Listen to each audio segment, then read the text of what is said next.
Hello friends, কেমন আছো সকলে? আজকে আগের দিন তোমাদের এমনি মোদক দেখিয়েছিলাম, আজকে দেখাবো কি করে আমি বাড়িতে বানালাম চকোলেট মোদক। এটা ভাইরাল রেসিপি, খুব চলছে।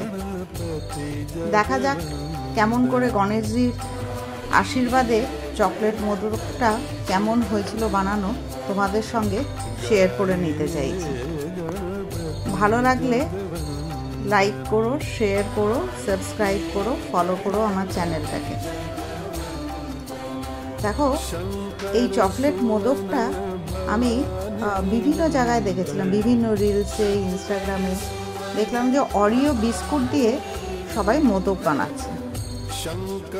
তো আমিও ভাবলাম চলো আমিও একবার চেষ্টা করে দেখি যে সেটা করতে পারি কি পারি না। গণেশ পুজো শেষ হয়ে গেছে, কিন্তু তাও মোদক খাওয়ার ইচ্ছা যায় না, তাই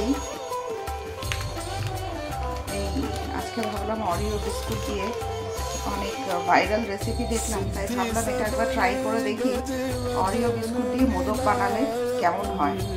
চলো দেখি। প্রথমে অরিও বিস্কুটের প্যাকেট কেটে সব বিস্কুটগুলো সেটায় নামিয়ে নেবেন। দেখো, একটা অরিও বিস্কুটের প্যাকেটে আমার মনে হয় প্রায় 10-12টা থাকে বোধহয় বিস্কুট।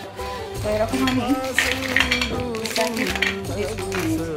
এবারে যেটা করতে হবে, এই বিস্কুটগুলোকে এটা খুলে দেব। খুলে নিয়ে তারপরে এর ভিতর থেকে এই ওপরের ব্রাউন পার্টটা আলাদা করে দেবো, আর ভেতরে চকলেট পার্টটা আলাদা করে দেবো। অরিও বিস্কুট এমনিতেই খেতে ভীষণ টেস্টি, আমার মনে হয় অটোমেটিক্যালি মোদকের টেস্ট এমনিই ভালো আসবে। চলো দেখি। তো এইভাবে এগুলো সব আলাদা করে নিলাম। আর এখানে হোয়াইট ক্রিমটা এর সঙ্গে একটু মিল্ক পাউডার মেশাবো, কেমন টেস্ট হয়। তো এরকম মিক্সিতে ফাইন পেস্ট বানিয়ে দিলাম। তো আমার একটা ইচ্ছা হচ্ছে, দেখা যাক ওখান থেকে একটু আলাদা করতে পারি নাকি, সেটা দেখি। তো এরকম প্রথমে কড়াইতে ঘি দিয়ে দিলাম, গাওয়া ঘি। এই ঘিটা মায়াপুরের ঘি, এই ঘিটা কিন্তু ভীষণ টেস্টি আর ভীষণ এর সুগন্ধ। তো ঘিটা ভালো করে গরম হওয়া পর্যন্ত অপেক্ষা করলাম। অপেক্ষা করার পরে আমি যেটা এর মধ্যে চাইলাম যে একটু সুজিটা দিতে। সুজিটা দেওয়ার দুটো কারণ আছে। এক হচ্ছে সুজিটা দিলে এটা আর ওই অরিও বিস্কুটের ওটা দিলে ওটা আরও স্টিকি হবে আর মোল্ড করাটা সহজ হবে, আর সুজির একটা নিজস্ব টেস্ট আছে। একটা জিনিস এখানে দেখার মতো, এখানে কিন্তু আমি কোনো চিনি ব্যবহার করিনি, কারণ অরিও বিস্কুট ইটসেলফ খুব মিষ্টি আর ওর এমনি একটা চকলেট ফ্লেভার আছে। তো তার সঙ্গে একটু ঘিয়ের ফ্লেভার মিশিয়েছি। আর আরেকটা জিনিস আমি যেটা করেছিলাম, এর সঙ্গে একটু আমি 2-3টে এলাচ দিয়েছিলাম। তো সুজিটা একটু কম লাগছিল, সেই জন্য আরেকটু দিলাম। দিয়ে তারপর ভালো করে নাড়লাম, আবার একটু ঘি দিলাম। দেখো, এই ঘিটা কিন্তু ভীষণ ফাইন। আমাদের বাড়ির কাছে একটা লোকাল শপে বিক্রি হয়, মিষ্টির দোকানে। তো অনেক নামি দামি কোম্পানির ঘিকে হার মানাবে। এইভাবে ভালো করে এটা মিশিয়ে নিলাম। মিশিয়ে নিয়ে তারপরে আমি যেটা করব, যখন দেখবো যে মিক্সচারটা ভালো করে মিশে গেছে, তখন আমি এর মধ্যে একটু দুধ দিয়ে দেবো। দুধটা কিন্তু লাস্টে দেবো, কারণ দিলেই সঙ্গে সঙ্গে সুজি আছে আর এটা তো ময়দা বেসিক্যালি, তো ওটা তো সঙ্গে সঙ্গে টেনে নেবে। এরকম 1 কাপ দুধ নিয়েছিলাম, তো অতটা লাগেনি, যতটা লেগেছে সেই হিসাবে। তারপর দেওয়ার সঙ্গে সঙ্গে এটা ফুটতে শুরু করেছে। এবার এটা ভালো করে নাড়িয়ে নিলাম।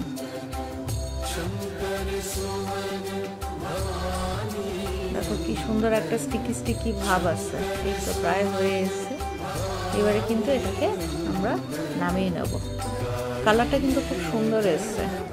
আমার আলাদা কোনো কিছু কোকো পাউডার বা কোনো কিছুই মেশাতে হয়নি। তো ইচ্ছা করলে তোমরা এর মধ্যে নাটস দিতে পারো বা রেজিন দিতে পারো, সেসব আমি কিছু দিইনি, আমি প্লেনই রেখেছিলাম। তো একটা আমার রেডি হয়ে গেছে। আরেকটা হচ্ছে যে হোয়াইট চকলেটটা ছিল, তার সঙ্গে আমি অনেকটা মিল্ক পাউডার মিশিয়েছিলাম। দুটো মিশে বুঝতেই পারছো টেস্টটা কি সাংঘাতিক ভালো আসবে। আর এটাকে মাখার জন্য আমি একটু দুধ ব্যবহার করেছি। দেখো অল্প অল্প আস্তে আস্তে চামচে করে দুধ দিয়েছি, কারণ হচ্ছে দুধটা বেশি হয়ে গেলে জিনিসটা অনেক নড়বড়ে হয়ে যাবে। আর এর মধ্যেও কিন্তু আমি একটু এলাচ দিয়েছিলাম। এলাচটা দিলে এলাচের গন্ধটা তো ভীষণ ভালো, যে কোনো মিষ্টির মধ্যে দিলে এর খুব ভালো টেস্ট হয়। তারপর দেখো এটা ভালো করে মাখলাম, দেখলাম চামচ দিয়ে আর হচ্ছে না, তখন হাত অগত্যায় লাগাতে হলো। দেখো এটা একদম স্টিকি স্টিকি হয়ে গেছে প্রায়।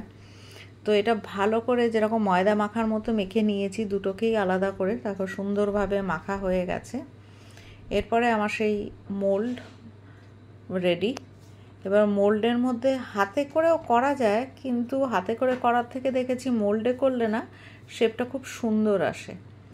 দেখো প্রথমে আমি ব্রাউন পুরটা ঢুকিয়ে ভালো করে ওটা লাগিয়ে দিয়েছি, যে চকলেটের বিস্কিটের পুরটা। তারপরে তার মধ্যে এই হোয়াইট চকলেটটা ঢুকিয়ে দিয়ে ভালো করে ঠেসে ঠেসে ঢুকিয়েছি। আর মোদকের মোলটা কিন্তু আমার বেশ বড়, বাড়ির যেটা, তো ওটা দিয়ে এক একটা মোদক অনেকটা বড় সাইজের হয়েছে, এবং এটা একদম দোকানের মতোই মোদক হয়েছে। এবং আমার বিশ্বাস এগুলো যদি দোকানে বিক্রি হতো অ্যাটলিস্ট 30 টাকা বা 20 টাকা পার পিস তো নিতই, 25-30 টাকা পার পিস নিতই। তো যেহেতু আমি বাড়িতে বানাই, সেই জন্য আর কিনে এখনও পর্যন্ত খাবার প্রয়োজন হয়নি। এটা খানিকটা শখ থেকেই করা, মানে যে কোনো উৎসবের ফ্লেভারটা আরও ভালো আসে যদি উৎসবের সঙ্গে রিলেটেড খাবার বানানো যায়। তো সেই জন্য খানিকটা নেট দেখে, খানিকটা ইউটিউব দেখে, খানিকটা দোকানে কীরকমভাবে সাজিয়েছে বা কী করেছে সেগুলো দেখেই আমি করার চেষ্টা করি। তো এইভাবেই দেখো একটা একটা করে মোদক আমি বানিয়ে রেডি করেছি। এই দেখো এইভাবে আমি সমস্ত মোদক বানিয়ে নিয়েছি। তো একটা প্লেটে যতগুলো ধরে ততগুলোই বানিয়েছি। আর গণপতি বাপ্পা বা জয় গণেশের, শ্রী গণেশের আশীর্বাদে মোদকগুলো কিন্তু খেতেও বেশ ভালো হয়েছিল। আর দেখো কাছ থেকে তোমাদের নিয়ে দেখাচ্ছি, এদের টেক্সচারটাও কিন্তু ফাইন টেক্সচার হয়েছে। আমার মেয়ে তো দেখে খুব খুশি, বললো খুব সুন্দর হয়েছে। তো ওর জন্য আমি রেখে দিয়েছি টিফিনে, কালকে ওকে দিয়ে দেবো। বলে কালকেও নিয়ে গেলে ও তো আবার একা খায় না, আবার একা মানে ওর বন্ধুদের সাথে নিয়ে খাবে। যাক, তোমরা ভালো থেকো সকলে।